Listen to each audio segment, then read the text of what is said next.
Hello दोस्तों, आपका स्वागत है आज के इस हमारी नई वीडियो में। आज हम शुरू करने वाले हैं।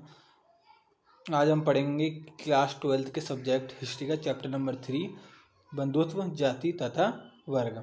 और साथ ही हम उस समय के समाज के बारे में जानेंगे। तो बच्चों, वीडियो शुरू करने से पहले आप सबसे रिक्वेस्ट है, अगर आप हमारे चैनल पर नए हैं तो प्लीज़ हमारे चैनल को सब्सक्राइब करें, और अगर आपको वीडियो अच्छी लगे तो प्लीज़ हमारे वीडियो को लाइक करना ना भूलिएगा, और कमेंट बॉक्स में अपना फीडबैक जरूर दीजिएगा आपको वीडियो कैसी लगी। तो चलो बच्चों, शुरू करते हैं आज की वीडियो। सबसे पहले हम जानेंगे महाभारत के समालोचनात्मक संस्करण के बारे में। देखो, समालोचनात्मक संस्करण का मतलब है किसी चीज़ की अच्छी बातें और बुरी बातें, दोनों बातों को देखना और समझना। तो महाभारत का समालोचनात्मक संस्करण का मतलब है कि हमने क्या करा, एक बुक पब्लिश करी, एक बुक बनाई जिसमें हमने महाभारत से रिलेटेड अच्छी बातें और बुरी बातें और साथ ही में क्या सीखने को मिला, इस सब बातें क्या उस बुक में लिखी।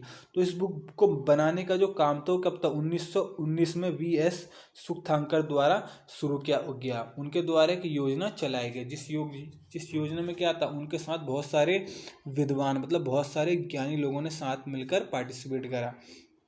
जिसमें क्या था, देश के अंदर अलग अलग जो संस्कृत में पांडुलिपि लिखे गए थे। पांडुलिपि का मतलब होता है पुराने टाइम में जिस भी चीज़ पर कोई भी चीज़ लिखी जाती थी, कोई भी बात लिखी जाती थी, उसे हम पांडुलिपि कहते थे।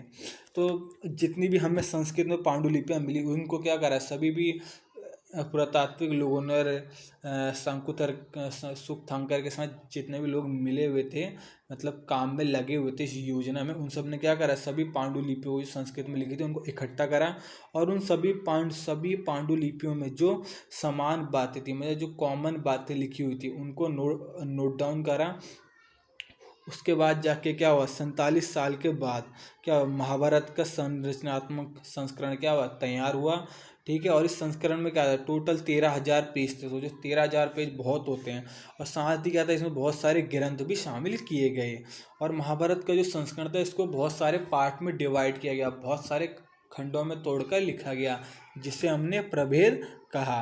तो इसको बहुत सारे खंडों में इसलिए तोड़ा गया ताकि पढ़ने वाले को इसको अच्छे से समझ सके, और साथ में उसको अंडरस्टैंडिंग भी उसकी डेवलप हो। अगला टॉपिक आते हैं बंधुता और विवाह। पहले जानते हैं हम बंधुता के बारे में। बंधुता का मतलब होता है रिश्ते, रिलेशन, ये था। ठीक है, तो 2.1 में पहले जानेंगे परिवार के बारे में। परिवार के बारे में सिंपल है, परिवार के दो प्रकार होते हैं, एकल परिवार, संयुक्त परिवार। एकल परिवार में माता पिता उनके बच्चे आते हैं, संयुक्त परिवार में पूरा परिवार आता है, जिसमें माता पिता उनके बच्चे, बच्चों के चाचा चाची, दादा दादी, उनकी बुआ, मतलब पूरा परिवार एक साथ रहता है। अब जानते हैं 2.1 परिवार के बारे में जानेंगे, जिसमें सबसे पहले हम जानते हैं संयुक्त परिवार। संयुक्त परिवार में क्या होता है, जिसमें बहुत सारे लोग होते हैं। ठीक है, वहाँ क्या होता है, सभी परिवार के लोग एक साथ बैठ के खाना खाते हैं। साथ ही परिवार के जितने भी संसाधन होते हैं उनका सभी परिवार के लोग क्या करते हैं, साथ में मिलकर एक साथ उपयोग करते हैं। साथ ही पूजा पाठ से रिलेटेड जो भी काम होते हैं सब लोग साथ मिलके करते हैं। और पॉइंट 2 देखिए, परिवार एक ऐसे समूह का हिस्सा है। ठीक है, जिन लोगों में क्या होता है, आपस बीच में क्या होता है, खून का रिश्ता होता है, साथ ही वो एक ही जाति से बिलोंग करते हैं। अब हम बात करें तो इतिहासकारों ने परिवार के ऊपर रिसर्च क्यों करी, वो परिवार के बारे में जानना क्यों चाहते थे। तो इनका परिवार, इतिहासकार जो थे वो पहले के परिवारों के बारे में इसलिए जानना चाहते हैं ताकि वो पहले के परिवार के रिश्तों के बारे में इसलिए जानना चाहते हैं ताकि उनका विश्लेषण करके वो पहले के लोगों की मानसिकता और उनके विचारों के बारे में जान सके। तो हमने इसलिए क्या होता है, 2.1 परिवार के बारे में हमें जानकारी जरूरी है। ठीक है, अब आता है 2.2 पितृवंशिक व्यवस्था के आदर्श। पितृवंशिक व्यवस्था का मतलब है कि किसी पिता की मृत्यु के बाद जो उसकी प्रॉपर्टी होती है, जायदाद होती है, उस पर जो अधिकार होगा सिर्फ बेटों का होगा। पितृवंशिकता में सिर्फ पुत्रों पर ध्यान दिया जाता है, लड़कों पर ध्यान दिया जाता है, लड़कियों पर ज़्यादा ध्यान नहीं दिया जाता। जैसे हम पितृवंशिकता का बारे में जानते हैं कि ऐसा परिवार जिसमें पिता की मृत्यु के बाद उसके सभी संसाधनों पर पुत्र का अधिकार हो जाता है। इसी का एग्जाम्पल है महाभारत, जिसमें महाभारत में पांडवों के पिताश्री की मृत्यु के बाद क्या बात तय हुई थी कि जब पांडव बड़े होंगे तो साम्राज्य पर उनका अधिकार होगा, पर कौरवों ने क्या किया था, उन्हें बाद में साम्राज्य देने से मना कर दिया, जिसकी वजह से क्या हुआ, महाभारत हुआ। तो महाभारत में क्या था, पांडव अपने अपने पिता की जायदाद पाने के लिए क्या करा, युद्ध किया था, अपने अधिकार पाने के लिए एक तरह युद्ध किया था।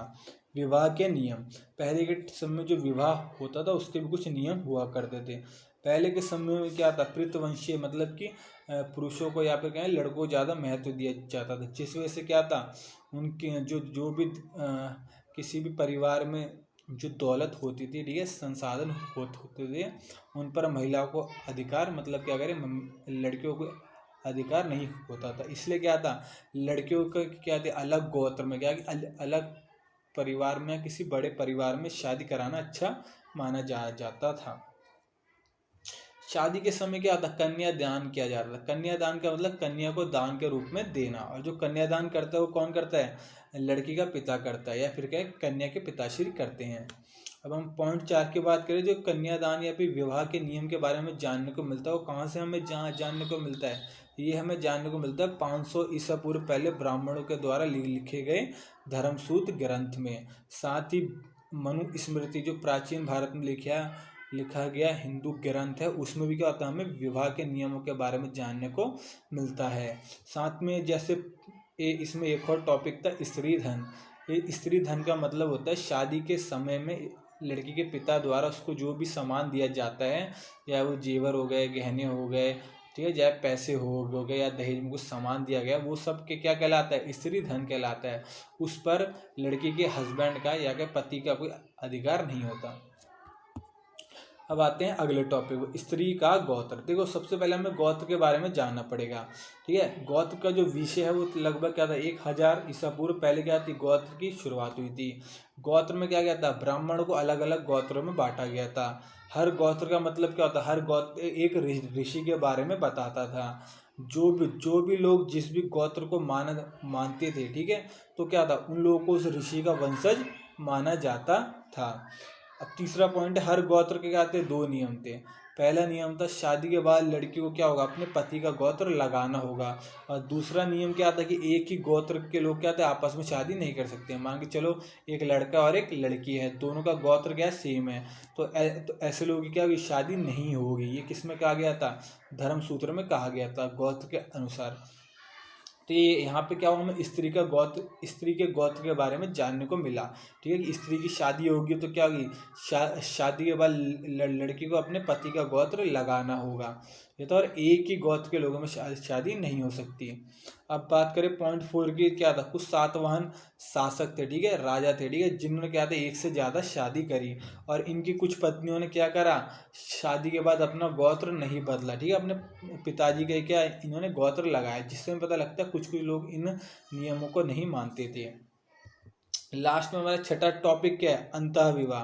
अंतः विवाह पद्धति का मतलब क्या होता है, अंतः विवाह का मतलब है इंटरकास्ट मैरिज। मतलब इसमें क्या होता है, एक ही जाति में शादी की जाती है, माना या फिर सरल भाषा में कहे तो एक ही जाति के लोग क्या करते हैं, आपस में शादी करते हैं, इसमें दूसरी जाति में शादी नहीं की जाती। तो दोस्तों तो लास्ट है 2.5, क्या माता है महत्वपूर्ण। देखो पहले के समय में आज के समय हर समय में क्या है, माता का सबसे महत्वपूर्ण रोल रहा है। तो हमें थोड़ा इसके बारे में जानने को मिलता है।